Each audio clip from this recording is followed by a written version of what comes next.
So I'm excited to be here. Uh, as Angie didn't mention, most of my career really has been at Iowa. I'm an Iowa native, and it's a little bit loud. I'm going to try turning it down because I don't know. Do you guys hear a little bit of feedback? Yeah. Yeah.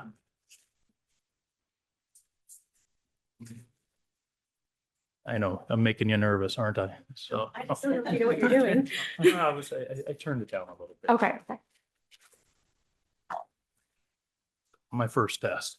Um, coming out of Iowa, I was really excited to be invited to Yale. I was like, wow, Yale. I've heard of Yale before. It's amazing. And you guys have fancy things like this crest, which is really cool. It looks better than the basket of corn that we use in Iowa. I see that you have the most beautiful campus. What you can't see is right underneath that. It says from above, which made me kind of wonder how's it going to look on the ground. And as I started thinking through things, I started wondering, I don't even know what Yale means. Do you all know what Yale means? What the word means? Okay, good. So I'm not alone. I looked it up, and it means fertile ground or fertile upland, which coming from Iowa, farm state, I was with that. I like that. I thought, okay, good. I feel a little bit more comfortable now. But then they went on and they said Yale's a boy's name. It's of Welsh origin. Said most parents looking to inspire their little scholar will know the name Yale for its Ivy League renown. But it first rose to glory as a comote of the kingdom of Powys in medieval Wales. And I was lost at that point and didn't really know what that was. And then I started wondering actually, what is the Ivy League? And so I looked that up too. And this is what comes up. So there you are. You're on the list with 8 other schools. And importantly, it says Ivy League schools are known for their top-notch academics, rich histories, vibrant cultures. They've set high standards in education, producing many leaders and innovators who have made a big impact on the world. And at dinner last night, you mentioned that at least 3 presidents have come through Yale. And so then I started getting a big head. I get to be a visiting professor at Yale. And people were starting to worry about me because I was asking them, quizzing them things that I had briefed up on. I was like, do you know there's such a thing as a salad fork? And what? And so then they're like, you're getting a little above your fetchings. And I thought, they may be right, but then I remembered something that keeps me grounded, and it came from I learn a lot from stories, and I learn a lot from TV and movies. I think you can learn from everybody you interact with. And the narrator at one of the classic introductions of a movie had some sort of immortal words that really brought me back to ground. And so that movie was Ted. And said, do you know the quote? Does anybody know the quote? Yeah, you are Ivy League. So said, no matter how big a splash you make in this world, whether you're Corey Feldman, Frankie Muniz, Justin Bieber, or a talking teddy bear, eventually. So that brought me back down to ground. And I decided I need to change this term. I'd come up with that title because it's seems fitting. So I'm just going to be myself, and we went to this title. So this is the true title: Fat, Drunk, and Stupid: An Unrecognized Legacy in Pediatric Urology. And when you start getting at a certain age, and I'm there, you do start thinking a little bit about life, legacy. You think about things like, how did I end up here? How did I end up in urology? And that's a good question for everybody in this room is, how did you end up here today? Most of us did not walk into medical school thinking we're going to be urologists. And often seemingly trivial type of interactions at the time have had a big impact on us. So I happened to rotate through urology and was assigned by fluke to Dr. Richard Williams, who was the chair of urology. Fantastic guy. Really, really liked him. Went through urology and thought, I liked it. But I went through a lot of rotations, said I liked it. But I also liked the residents that I happened to work with and just had a good feel for it. And somehow that interaction, which turned out to be, 2 weeks, essentially out of a 4-year curriculum, changed my trajectory. And somehow over the course of events, I end up here today. And you end up here today as well. So I was fortunate to interact with Dick Williams. You all have been fortunate to interact with Dr. Weiss. And he's summed up a good bit about sort of legacy. And I like the quote, Bob, that you have here. It says, you can only do as much in the 20 years or so that you have. But if you can affect the next generation, that makes you better. And so I thought that was quite eloquent. So truly an honor to be here today. So I started thinking about my legacy. And this was a text message I received from one of our adult faculty who should remain nameless, but it was Dr. Brad Erickson. I don't know if any of you know him. And this was one of my former patients. And as you can tell, I'd done a sigmoid augment. That's her little native bladder down there. She had neurogenic bladder and did an appendicovesicostomy and did bladder neck reconstruction, did all the usual stuff. And for years, she put up with incontinence and dealt with it. We tried revising things and anticholinergics and did all kinds of work. And eventually she transitioned and got to the age where she was probably mid-20s and ended up with Brad Erickson. And he said, do you want just an ileal conduit in a bag? It's like, yeah. And so he sent me a picture that day, and I kind of looked at the picture and thought, that's sort of sad. There was a lot of work that we'd done, and here it is. And then he sent me a text message along with that. And it said, Dear Dr. Cooper. And the fact that he didn't capitalize doctor, knowing Brad, that's not a mistake. Said, thank you for all the work you've done on me over the years, but all good things must come to an end. I'll miss urine, but I'm anxiously awaiting formaldehyde. Wish me luck. Yours truly, Sally's. So I wanted to reply back and say it's formalin, not formaldehyde, you idiot.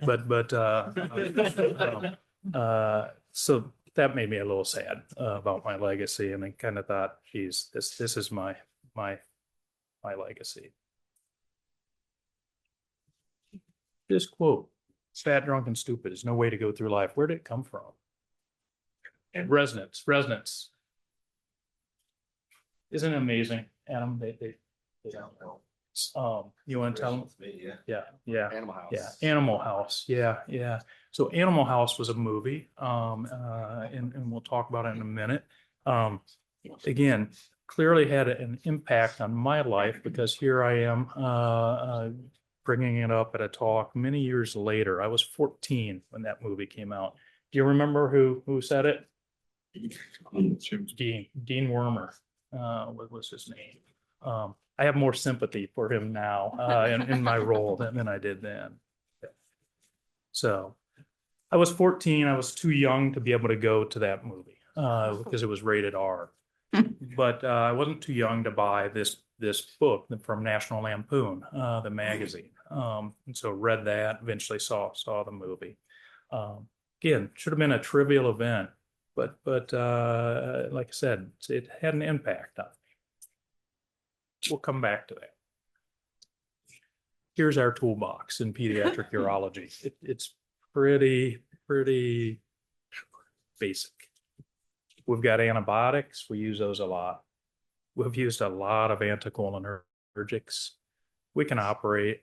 Thank God for Miralax, right, Angie? So I got to be honest. This is like the adult urologist toolbox, and we've got toolbox envy from you guys, and this is probably just your toolbox for the prostate alone.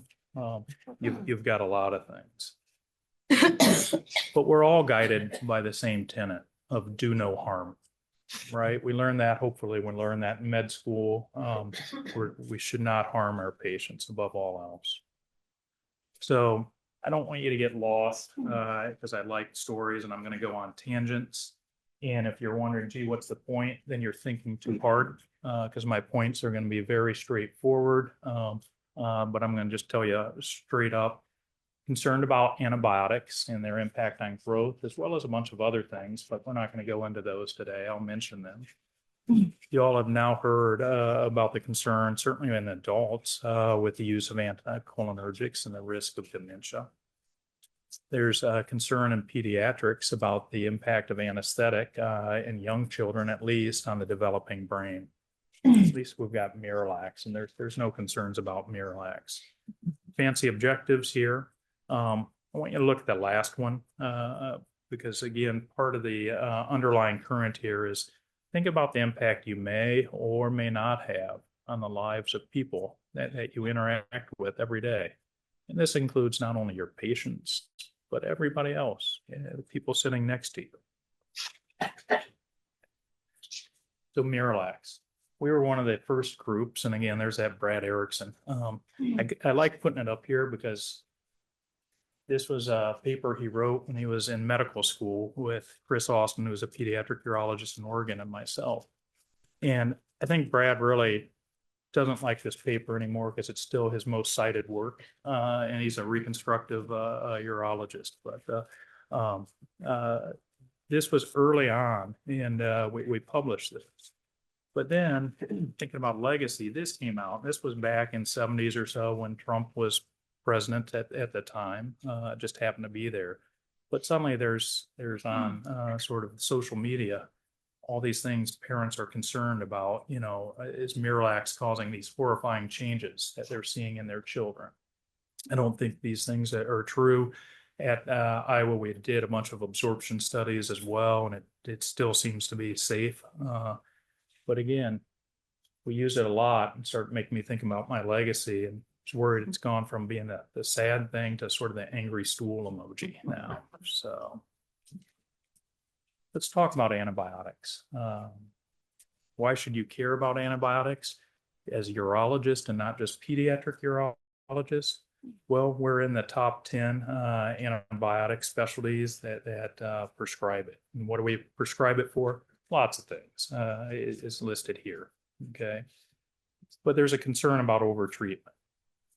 And this study came out in 2018. If you look carefully, that Brad Erickson's on there again. And they noted that antibiotic prescribing by urologists was not concordant with the guidelines in about 60% of people. And for the adult group here, they looked at various operations, TURBTs, TURPs, ureteroscopy. If you look down at the bottom line, again, about 60% of the time, be it pre-op or post-op, intra-op, all that type of thing, we're not concordant with our own guidelines. So we use probably more antibiotics than should be. What's this a picture of? Napalm. What is it? Napalm. Napalm, yeah. This is a little bit how I think about antibiotics. Okay, it's a little bit like napalm.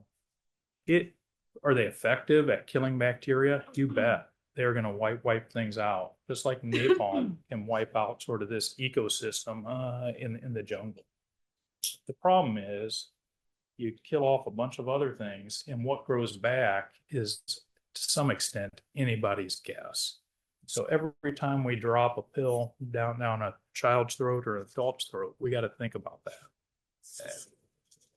The gut microbiota is pretty amazing. It basically contains 500 to 1,000 different species. Think about that. That makes this one of the most complex ecosystems in the universe. Well, at least on our planet. What's it there for? It helps us with digestion. It helps with energy turnover, absorption of nutrients. It's a barrier against pathogens. You all have seen this because you've seen C. diff or something like that. You know what happens when we overuse antibiotics. It actually is involved in immune development and immune response. there's a gut-brain interaction. Okay. We know that if you use antibiotics, you can change the diversity in the gut, and you often decrease the diversity. And those changes can last for years. Okay. So I mentioned early on, I'm going to focus a little bit on what do we know about its impact on growth. And why do I care about that? Because I'm a pediatric urologist. But there's concerns about all these other things listed below. And this has come up in a recent manuscript that came out from the Mayo Clinic. I don't know if you guys know, this is like the Ivy League of Southern Minnesota. They're about 3 hours north of Iowa City. And but again, they too looked at 14,500 children that were followed up, and you can see the highlighted part there. Found quite a few things that seemed to be at increased risk in those children that were exposed to antibiotics. Well, let's talk about the gut microbiota and obesity. Okay. If you look at twins and human twins, and sometimes some are obese and some are lean, and you check their microbiota, you see a difference. And we can reproduce this in mice. And obese mice tend to have a higher firmicutes to Bacteroidetes ratio. Here's some of the common firmicutes that you may be more familiar with. And as it turns out, if you change your diet, you can change your microbiota. Okay, so as you might guess, a high fiber, low calorie diet is going to increase your Bacteroidetes, make you more lean, if you will. Whereas the high fat, high sugar, low fiber diet won't change your firmicutes. Okay. I'm not going to go through all these studies. You all know this. If you use antibiotics, you're going to breed resistance. Okay. Multiple studies. These are just happen to be pediatric studies that are showing that. Okay. We in Iowa, again, a rural state, and pretty much any other state that grows livestock, have known that use of antibiotic in animal feeds can increase their weight. And in fact, this was demonstrated 78 years ago. So 3/4 of a century ago, Moore described that if he added sulfonamide to feed for chicks, their weight increased twice as much. And this is irrespective of the amount they take. So we'll talk about that in a minute. But in animal models, if you just add the antibiotics and you hold the amount that they're eating stable, they will still absorb more calories and changes their metabolism. Okay. Important to us in pediatric urology is that these responses seem to be higher in younger animals. So in 1951, then, shortly after Moore described this, the FDA legalized antibiotics in feeds at 5 to 10 parts per million.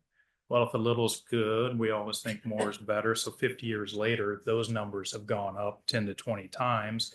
And in fact, if you look at the feeds that are out there right now in the US, about a fourth of them are actually higher than the FDA approved levels. Okay. One thing I didn't point out before, 90% of the cells in our body are bacteria.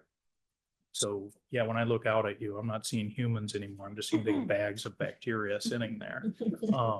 And so again, when we take antibacterial substances, we're going to impact things. No surprise, bacterial resistance increased. For that reason, in '86, Sweden was one of the first to ban antibiotics for growth production.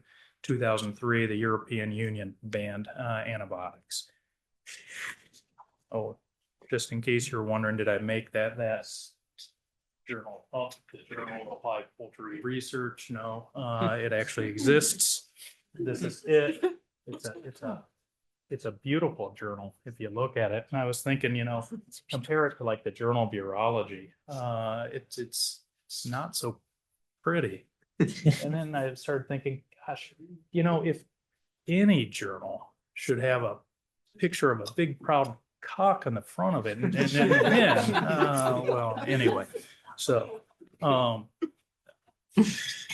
we grow them big in Iowa. This was this summer at Iowa, as you can tell 1,400 pounds.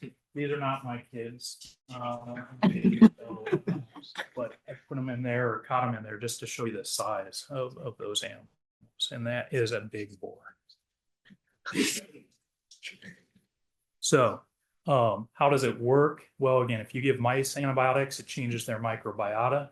This changes their metabolism, the carbohydrate and lipids. They become fattier, if you will. This is an interesting study. You can take mice and you can take stool from humans and do a fecal transplant into the mice. And basically, the mice will take on the phenotype of the humans just by changing their microbiota. So you stool from obese or lean humans. Okay. And again, this is the same. You can hold their feed stable. That's great. So that's mice again. We're animals too, right? And we know that there's multiple studies, but this is the first study that I found. And again, I like history. And I thought this was also an interesting study. So this was in 1954.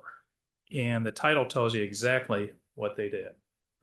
They were interested in if we gave antibiotics to healthy young men, what will happen to their weight? Well, how would you do such a study? You take Navy recruits. and basically, when they show up, you just randomize them into placebo or antibiotics. And I'm sure they got informed consent. And in the paper, they said investigators recognized that there was a unique opportunity to observe the influence of prolonged antibiotic administration on the weight behavior of healthy young men. Basically, they wanted to see what would happen, so they did it. Every morning at chow, they would either get their placebo, penicillin, or tetracycline, and they did it for 7 weeks.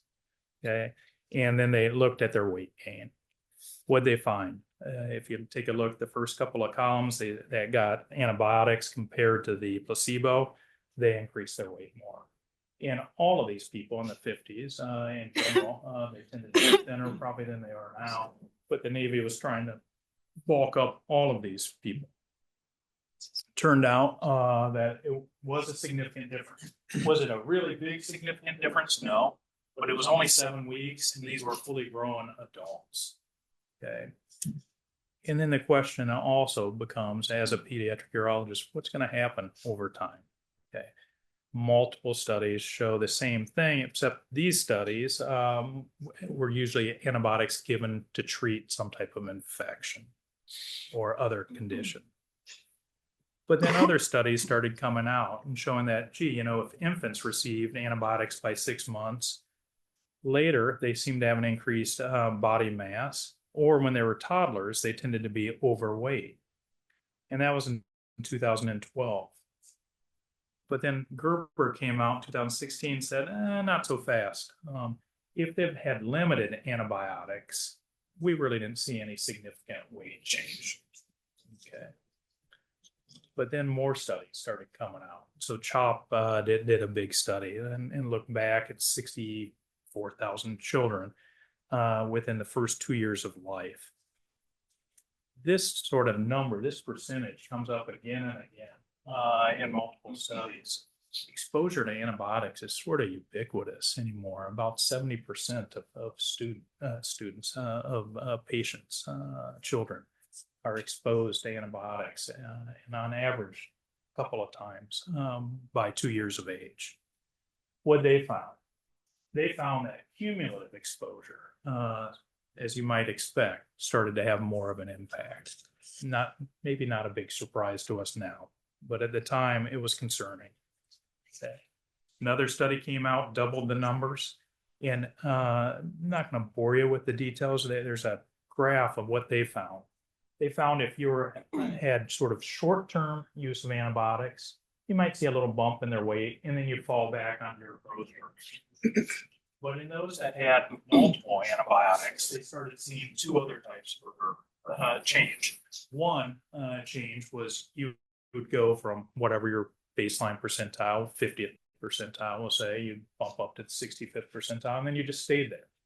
But another one seemed to just keep increasing and increasing over time. So they saw 3 different sort of patterns. This is still the largest study to date, As you can tell, numbers here are huge, 362,000. Again, about 60% had received antibiotics within the first 24 months of life. And by 5 years of age, 28% were overweight or obese. Okay. And they compared antibiotics to no antibiotics and again found some significant differences. Was it a huge increased risk? No, it was 1.05. But again, thinking about those curves and thinking about what I was mentioning earlier, small impacts can lead you on a trajectory, just like changing the rudder on a ship by a degree or two over time, what's going to happen. Okay. This one came out recently from Italy, similar type of study, 121,000. They found the same type of thing. Increasing antibiotic exposure increased the risk of obesity. Also, similar to the animal studies, the younger ones seem to have a bigger effect. Okay.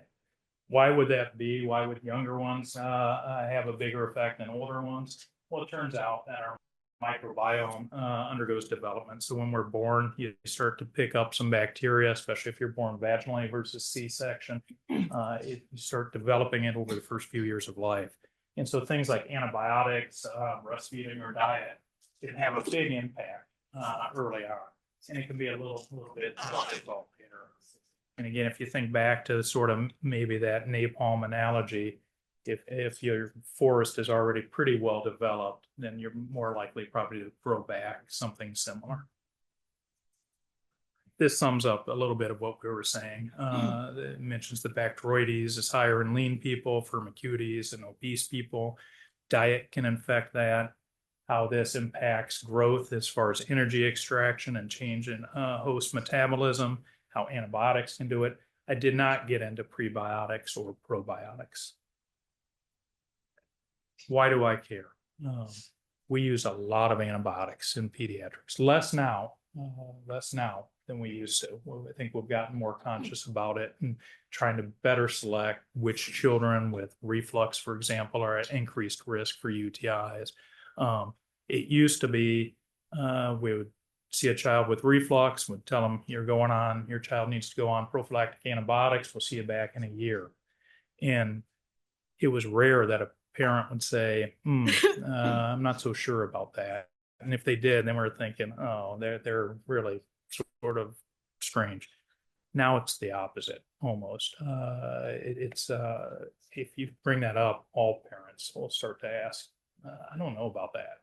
And they probably should. And so we've become more selective about it. Are there other factors? Clearly, there's other factors that lead to obesity. So we were interested in those children with reflux. This was a secondary analysis on growth with the River trial.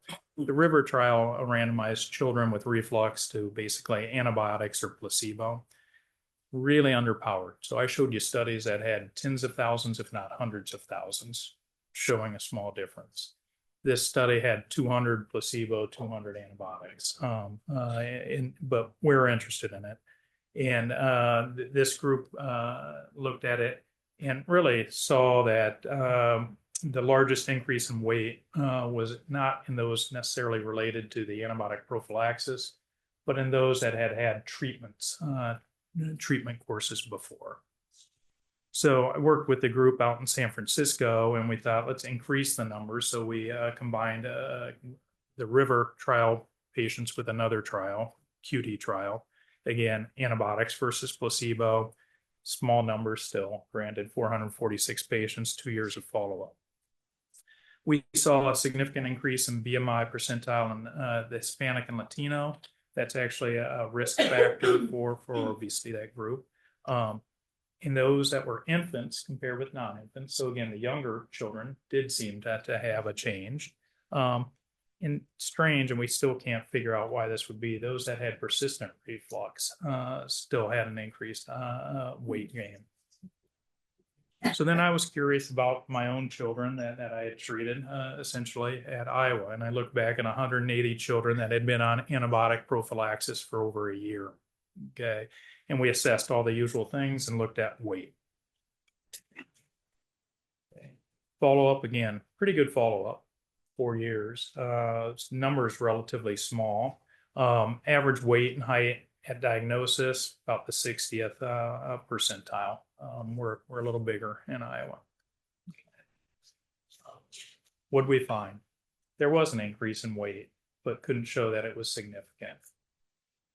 There's actually a decrease in height, and I looked at that as well because some studies have demonstrated antibiotics can have an effect on bone growth and bone development. Couldn't show that it was significant though. But when you combine those and come up with BMI, we did find some significant increases.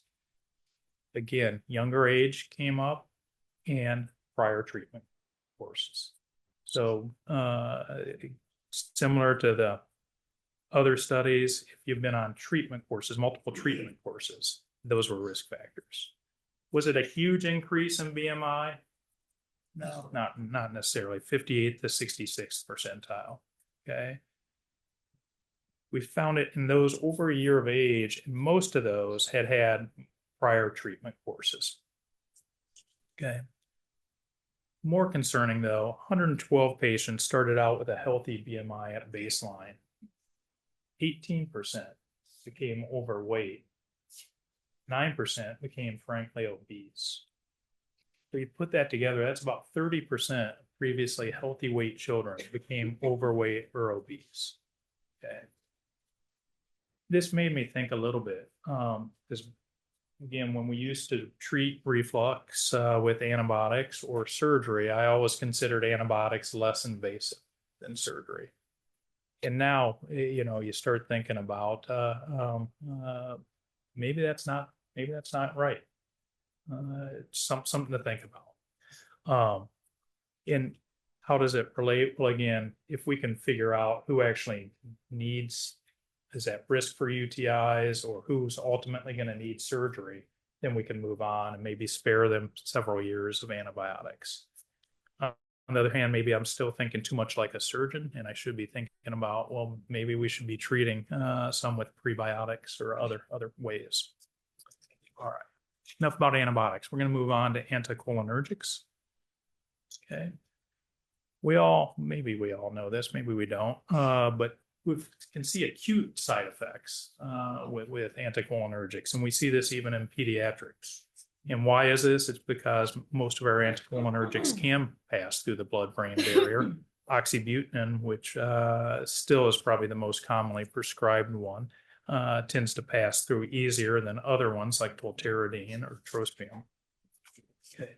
And it can lead to some of these type of things. Okay. So I had a patient. She was a girl with MMC.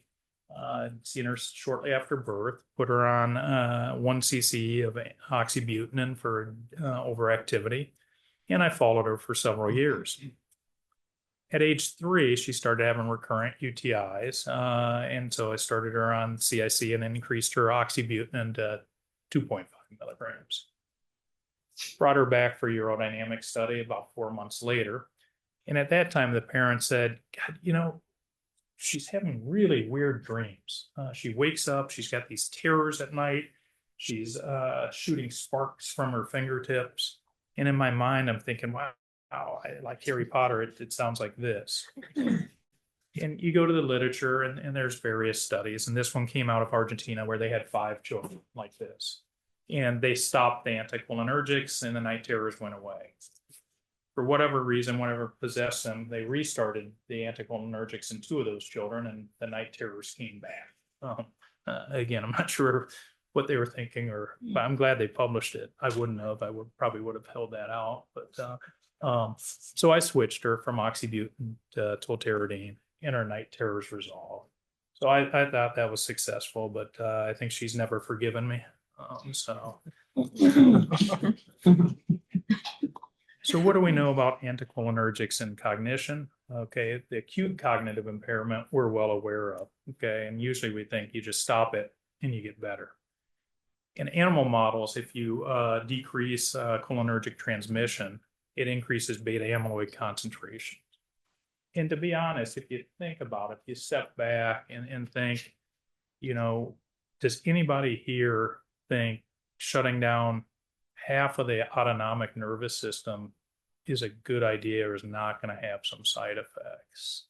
Yeah, no, when you think about it that way, it's like that's a little bit crazy. But it's what we have. So as you all know, multiple studies have come out recently in the last 5, 6 years showing this. And these have been studies in adults, right? And this was one of the first ones where they looked at 3,400 adults and they followed them every 2 years with cognitive tests, which are pretty significant. And the mean follow-up was 7.3 years. And what they find? They found the more anticholinergics, the higher the risk. And the converse of this is, well, maybe some of these people were being treated.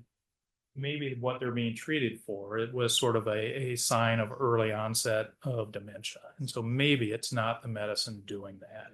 And so, is it an association or cause or effect? It's a little hard to know.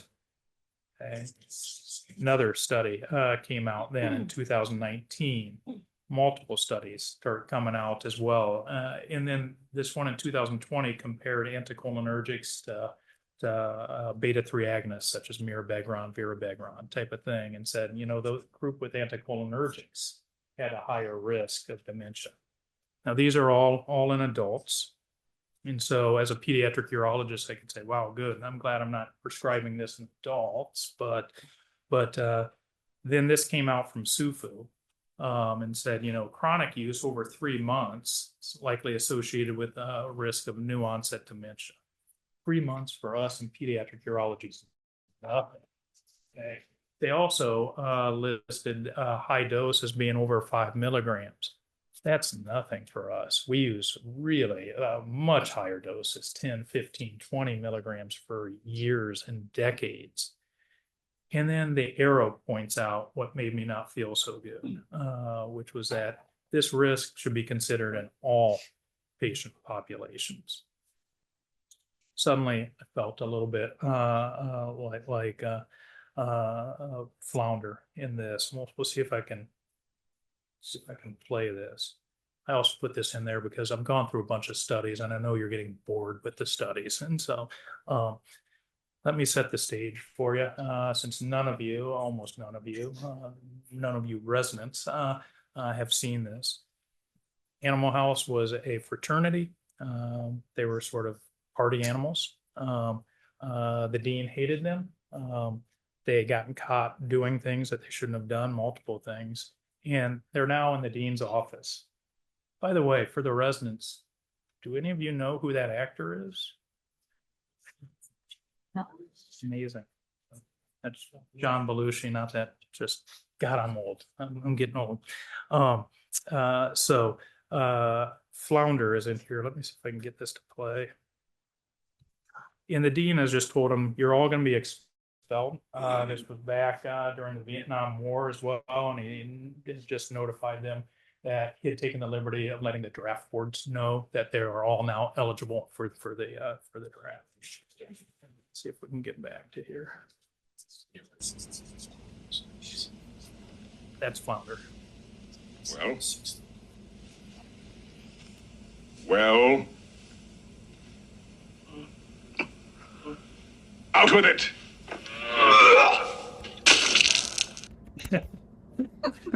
And then the follow-up when they're threw up in front of Dean Warmer. Face it, Kent. You threw up on Dean Warmer. All right. Threw up in front of Dean. So, nice article came out this year by Mike Chancellor. And it's just a review of basically multiple different organizations now, as you can see, have come out and basically said, we need to really think about our use of these and potentially try to avoid the use of anticholinergics. What do we know in children? It's laughable. Again, we've thrown this around like candy for decades. This is all we got. Really limited studies. If you look at the sample size, and if you look in further, it's really poor. We don't know anything in children, to sum it up, despite widespread use of it. Finally, let's move on to operations. Okay. there's concern about the impact anesthesia can have on neural development. And we do know in multiple animal models that anesthesia can be neurotoxic, and that the developing neurons are susceptible to injury. Okay. Most of these studies are with anesthesia that lasts over 2 hours and actually over about 3 hours. Then you can start to see some changes histologically in animal models. Okay. So, go through a few things. In 2014, this study came out. Frank Morse was the lead author. He was a pediatrician, ran the pediatric department at Iowa. And they noted that there was some neurodevelopmental impairment in very young children that had had anesthesia reactions. Again, one of the criticisms can be a lot of these children had other issues going on. They were premature. Why would we think that this could impact the brain? Well, there's actually a lot going on in that first 1 month, and certainly in the first year of life as far as neural development. Those neurons tend to be susceptible to injury from things like inflammation. The blood vessels tend to be somewhat fragile. And again, the animal models have demonstrated a negative impact of anesthesia. Okay. So the anesthesiologist did a study, and a big study, a prospective study, looking at children that had either spinal anesthesia or general anesthesia for a hernia repair. Part of the issue with this, though, is hernia repairs tend to be very short. And so the median duration was only 54 minutes. And then they did IQ tests at age 5. And they came out in 2019 and said, we saw no decrease in IQ. Turns out IQ may not be the best test. It doesn't test all of what we do. Panda study looked at siblings. Some had anesthesia, some did not. Looked at some neurocognitive and behavioral outcomes. Again, didn't find a difference in IQ, but the median duration of anesthesia was only 80 minutes. And they thought further study needed to be looked at for those who had repeated operations or prolonged exposure. Mayo,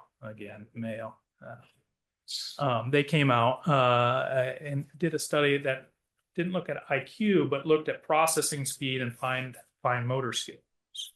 And they saw children that had been multiply exposed to anesthetics did have worse processing speed.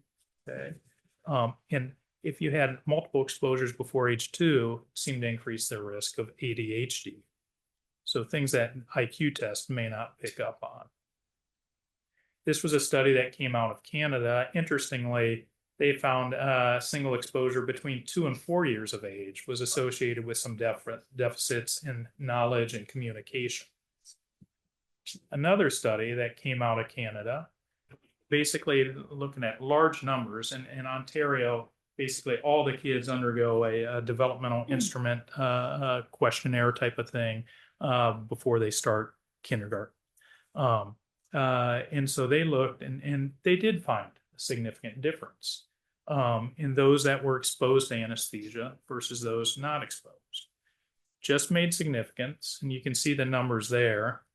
And they said, well, yeah, anesthesia did cause a statistically significant increased risk, but we don't think that's clinically significant. So I was kind of thinking, I guess they don't mind dropping sort of the IQ or dropping some of these things a little bit. Is anybody here from Canada? Okay, my apologies in advance, but so, and you're smiling, which is going to help prove my point, because Canadians are known as happy people. They're very, very happy people. And so I started thinking about that. So I mapped things out. So on one side, you've got, ignorance, and ignorance is bliss, right? So that's there. And then you got the genius level up there, and then you got misery. And so here's what I think Canada was thinking was they were just looking really at the IQ and said, gee, you lose a few IQ points. We don't think that's significant, but think how much more blissful that could make them. So I think that's where they're getting it. Now, I know most of you, since you're not from Canada, you want to see, well, where do we fall?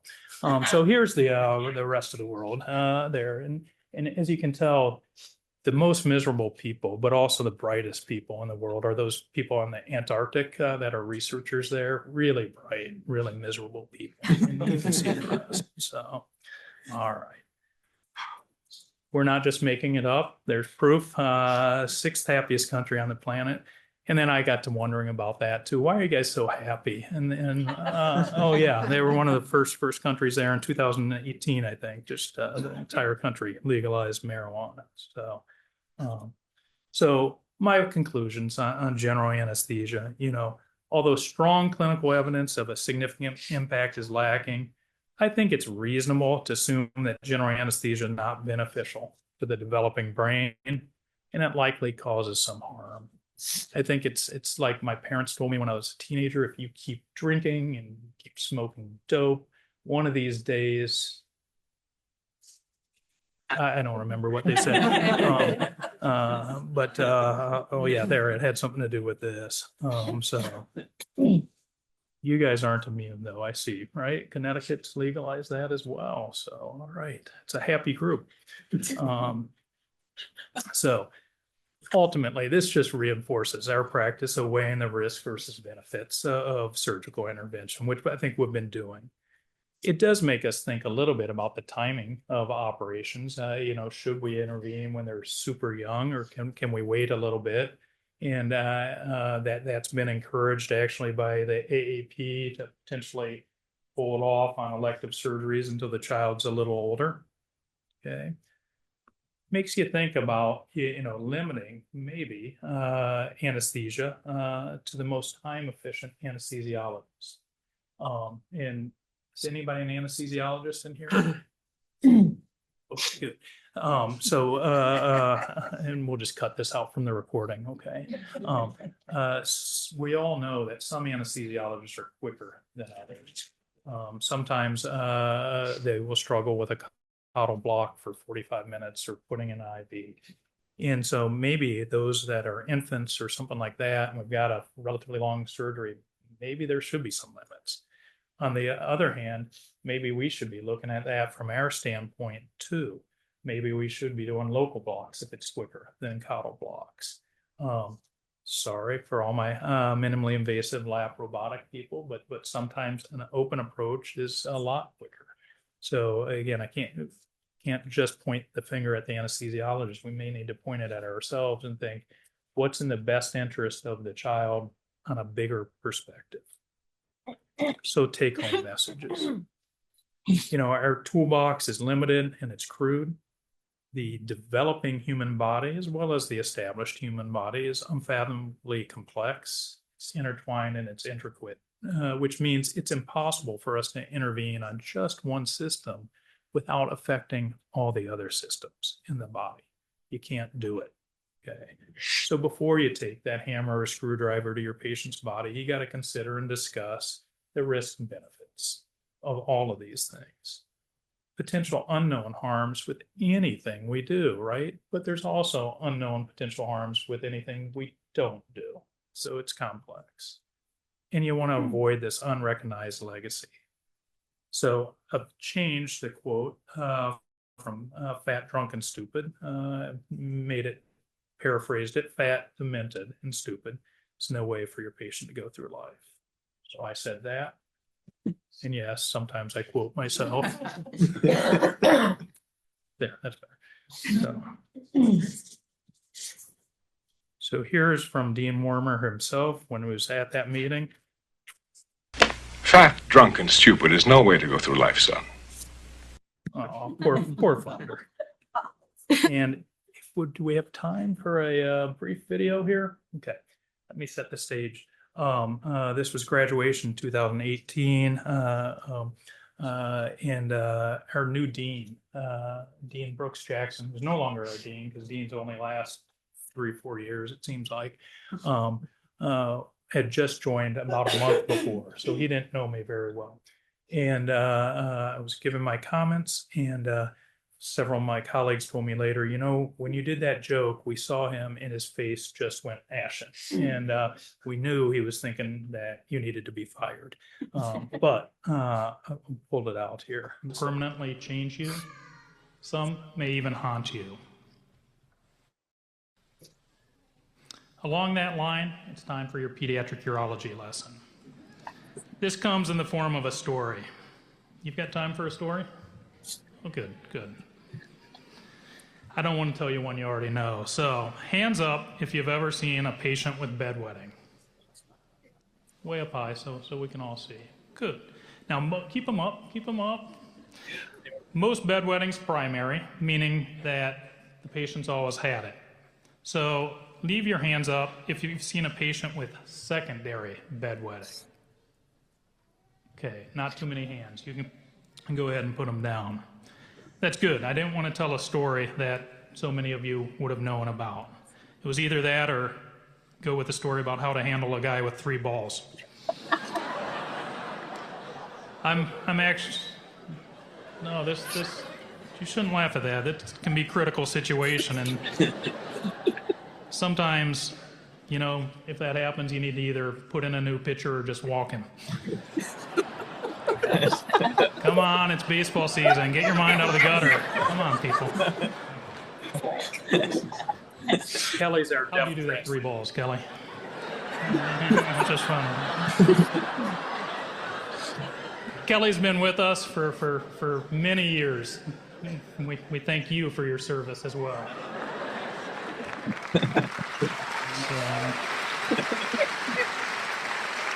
Poor Kelly. So, I think Dickens sums it up a little bit better for me, and in Great Expectations, that was a memorable day for me, for it made great changes in me. But it is the same with any life. Imagine one selected day struck out of it, and think how different its course would have been. Pause, you who read this, and think for a moment of the long chain of iron or gold, of thorns or flowers that would never have bound you, but for the formation of the first link on one memorable day. So I want to say thanks. Share with you one of the best thank you notes I ever got from a patient. Dear Dr. Cooper, thank you for helping me with my penis.